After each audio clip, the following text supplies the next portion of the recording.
여러분 안녕하십니까? 뉴스데스크 강원입니다. 겨울 나들이를 나온 수달 가족이 카메라에 포착됐습니다. 수달은 멸종위기 야생생물로 지정돼 있는데요. 전문가들은 서식지 보호가 중요하다고 강조합니다. 이승현 기자가 현장을 찾아갔습니다. 인적이 드문 하천. 겨우내 꽁꽁 얼어있던 물길 사이로 무엇인가 고개를 내밉니다. 천연기념물 330호 수달입니다. 따뜻한 햇볕이 만들어낸 얼음구멍 안팎으로 수달 한 쌍이 분주하게 오갑니다. 수달이 지나간 눈밭에는 작지만 선명한 발자국이 남아 있습니다. 겨울이기 때문에 수달 가족도 훨씬 더 잘 보여요. 몇몇 가족들이 우리 박내리에 살고 있는데 며칠 전 이 부근에서는 나들이 나온 수달 가족이 목격되기도 했습니다. 얼음 위에 짙은 색 수달이 한 마리 보이길래 유심히 지켜보니까 한 마리가 아니라 또 다른 두 마리가 더 나타나서 서식지 파괴와 밀렵에 시달리던 수달은 지난 2017년 1급 멸종위기 야생생물로 지정됐습니다. 수달의 서식지로 알려진 물가입니다. 일반적으로 수달은 길이 10km 안팎의 강과 하천에서 서식합니다. 그런데 최근 지역을 가리지 않고 수달 목격담이 잇따르고 있습니다. 지난해 서울 한강에서는 수달 15마리가 확인되기도 했습니다. 우리 사람들에게 이제 종종 발견되는 빈도가 늘어나는 것이지 그 수달의 개체수가 이제 증가했다라고 보기는 좀 어려운 측면이 있습니다. 멸종위기에 처했던 수달이 사람들에게 자주 노출되고 있는 만큼 전문가들은 서식지 보호에 더 신경을 써야 한다고 강조하고 있습니다. MBC 뉴스 이승현입니다. 강릉의 대표 관광지인 강문 해변 인근에 호텔 공사가 시작된 이후 하천이 붉어지고 있다는 제보가 들어왔습니다. 주민들은 이 때문에 관광객들의 발길이 줄었고 이제는 어피해를 볼까 우려하고 있습니다. 시공사는 법적으로 문제가 없다는 입장입니다. 이하라 기자가 취재했습니다. 바닷물과 하천이 만나는 구간. 빨간 흙탕물이 들어와 한데 섞입니다. 흙탕물이 어디서부터 시작되는지 따라 올라가 봤습니다. 대형 호텔 공사장이 나옵니다. 굴삭기로 기초공사가 한창인 공사장 안. 한쪽에서는 흙탕물이 계곡처럼 쏟아집니다. 물이 모여든 곳에 모래와 자갈 등 부유물을 걸러내는 침사조가 보입니다. 침사조에 호스가 끼워져 있고 양수기를 통해 물이 빠져나가고 있습니다. 공사장 곳곳을 잇는 주황색 호스가 하천으로 연결되어 있는 것을 확인할 수 있습니다. 공사장 안에 있는 물이 하천으로 빠져나가고 있는 겁니다. 강물이 오염돼 흐려지는 걸 방지하기 위해 오탁 방지망이 설치돼 있지만 방지망 밖으로도 진흙이 빠져나간 걸 보면 큰 역할을 하지 못하고 있는 것으로 보입니다. 주민들은 빨갛게 물든 하천을 둘러보고 관광객들이 발길을 돌려 투명 카약 등 어촌 체험 프로그램을 하지 못하게 됐다며 분통을 터뜨립니다. 물놀이 시설이 운영을 못하고 있어요. 그래가지고 작년 우리가 8월 달에 저걸 철수를 해버렸어요. 우리가 1년에 대략 한 3천만 원 수입이 됩니다. 주민들은 공사를 시작한 이후 시공사에서 공사장 안팎의 수지를 검사했는데 철 성분이 나왔다며 자연산 민들조개와 미역을 키우는 양식장이 피해를 볼까 걱정합니다. 지금 건설사에서는 수질 검사를 한 결과 인체에는 무해하다고 했지만은 그 철분 성분이 해조류에는 어떤 영향을 끼칠지. 시공사는 하천으로 흘러든 물에서 철 성분이 검출된 것은 맞지만 인체에 무해한 정도라 문제가 없다고 주장합니다. 또 공사장 안과 하천에 부유물을 걸러주는 시설을 설치하는 등 수질 관리에 최선을 다하고 있다고 밝혔습니다.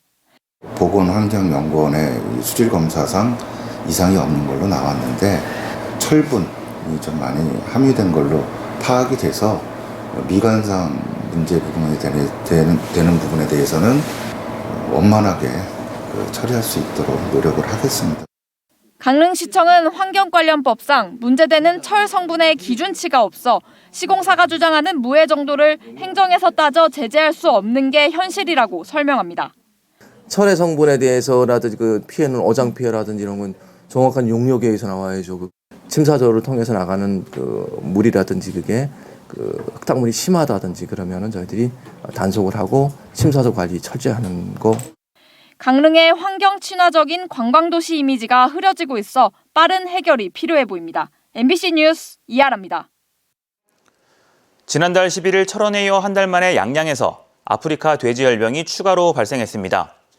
아프리카 돼지열병 중앙사고수습본부는 양양군 손양면의 한 양돈 농가에서 지난 10일부터 이틀간 죽은 비육돼지 23마리에 대해 정밀 검사를 진행한 결과 아프리카 돼지열병 양성으로 최종 확진됐다고 밝혔습니다. 중수본과 강원도는 이 농가에 돼지 2,200여 마리를 살처분하고 오는 14일 새벽 1시 반까지 철원을 제외한 17개 시군의 양돈 농가를 대상으로 임시 이동 중지 명령을 긴급 발령했습니다. 일주일간 도내 코로나19 평균 확진자 수가 지난주보다 45명 줄어든 가운데 오늘은 오후 6시 기준 169명의 확진자가 발생했습니다. 시군별로는 원주 47명, 춘천 30명, 강릉 16명, 속초 11명, 홍천 12명 등이 확진됐고 누적 확진자는 89만 3,800여 명을 기록했습니다. 확진자가 줄면서 지난주 29.4%였던 병상 가동률은 21.8%로 감소했습니다. 강원도는 온전한 일상 회복을 목표로 코로나19 일반 의료체계 단계적 전환에 따른 방역 의료 대응 방안을 추진합니다. 강원도는 코로나19 신규 확진자 수가 7주 연속 감소하고 위중증 환자 수도 4주 연속 줄고 있어 위험도가 낮은 수준이라고 밝혔습니다. 이에 따라 호흡기 증상 환자의 진료, 검사, 치료제 처방까지 모두 가능한 원스톱 진료 기관을 249곳으로 확대하고 코로나19 중증 환자 격리 병상을 119개 확보했습니다. 6년 동안 레미콘 판매 물량을 동일하게 배분하기로 담합한 강릉 지역 레미콘 제조업체 17곳에 과징금이 부과됐습니다. 공정거래위원회는 쌍용, 동양, 금강 레미콘 등 강릉 지역 레미콘 사업자 17곳에 시정명령을 내리고 과징금 12억 8,200만 원을 부과하기로 했습니다. 공정위는 평창 동계올림픽 특수를 노린 신규 레미콘 업체가 늘자 업체들이 경쟁을 피하고 적정 매출 유지를 위해 2012년 5월부터 2018년 6월까지 6년여간 물량을 동일하게 나누기로 합의한 사실을 적발했다고 밝혔습니다. 연세대학교 미래 캠퍼스와 영국 케임브리지 대학교 밀러 의학연구소가 빅데이터 기반 바이오 헬스 분야에 고급 인력 양성에 협력하기로 했습니다. 두 기관은 업무 협약을 맺고 원주 지역의 보건 의료 빅데이터를 기반으로 한 바이오 헬스 클러스터 구축을 목표로 바이오 헬스 기업 컨소시엄을 구성해 산학연 생태계를 조성하기로 했습니다. 밀러 의학연구소는 유럽 최대 바이오 신약 연구소로 AI 기술을 기반으로 신약물질 선별 기술을 보유하고 있는 것으로 알려졌습니다. 두 대학은 앞으로 암 감염병 등 다양한 분야에서 공동 연구 프로젝트를 진행하게 됩니다. 올해부터 횡성군이 개최하는 축제장 식음료 부스에서도 문화누리카드를 사용할 수 있게 됩니다. 횡성군은 올해 둔내 토마토 축제, 청일 더덕 축제, 안흥 찐빵 축제, 횡성 한우 축제장에 설치되는 식음료 부스를 문화누리카드 가맹점으로 등록할 계획입니다. 문화누리카드는 만 6세 이상 기초생활수급자와 차상위 계층의 문화예술활동, 국내 여행, 체육활동을 매년 11만 원까지 지원하는 사업입니다. 올해 도내 초등학생과 중학생은 줄어든 반면 고등학생은 황금 돼지띠 입학의 영향으로 반짝 증가했습니다. 강원도 교육청에 따르면 올해 초등학생은 6만 9,500명으로 지난해보다 2,000명 감소하며 7만 명대 아래로 내려갔고 중학생도 3만 7천 명으로 지난해보다 900명 줄었습니다.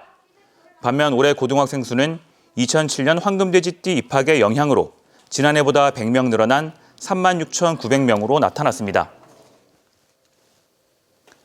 삼척시가 직불금 부정수령금 환수 작업에 나섭니다. 삼척시는 강원도와 정부 합동감사에서 공익직불금 수령자 가운데 농지 전용과 무단 점유, 타용도 일시 사용자 등으로 적발된 145명에 대해 4,900여만 원을 환수할 계획이라고 밝혔습니다. 처분 범위는 2019년 쌀밭 조건 분리직불금 수령자와 2020년과 2021년 공익직불금 수령자입니다.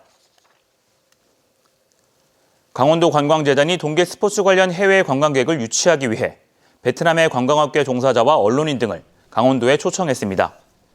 재단이 마련한 이번 홍보 여행은 오는 15일까지 평창의 스키 리조트와 사계절 썰매장, 동해 무릉변류천지 레포츠 시설 체험 등을 둘러보는 3박 4일 일정으로 진행됩니다.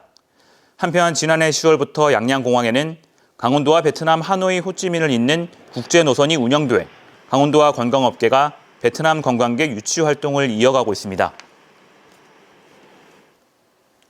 속초시가 튀르키예 시리아 지진 피해 주민을 돕기 위한 특별 모금을 진행합니다. 기부에 참여하고 싶은 시민은 이달 28일까지 속초시청에 방문하거나 사랑의 열매 콜센터에 비대면으로 입금하면 됩니다. 앞서 속초시청 직원들은 공익기금으로 1,000만 원의 성금을 마련해 기탁했습니다. 뉴스를 마칩니다. 고맙습니다.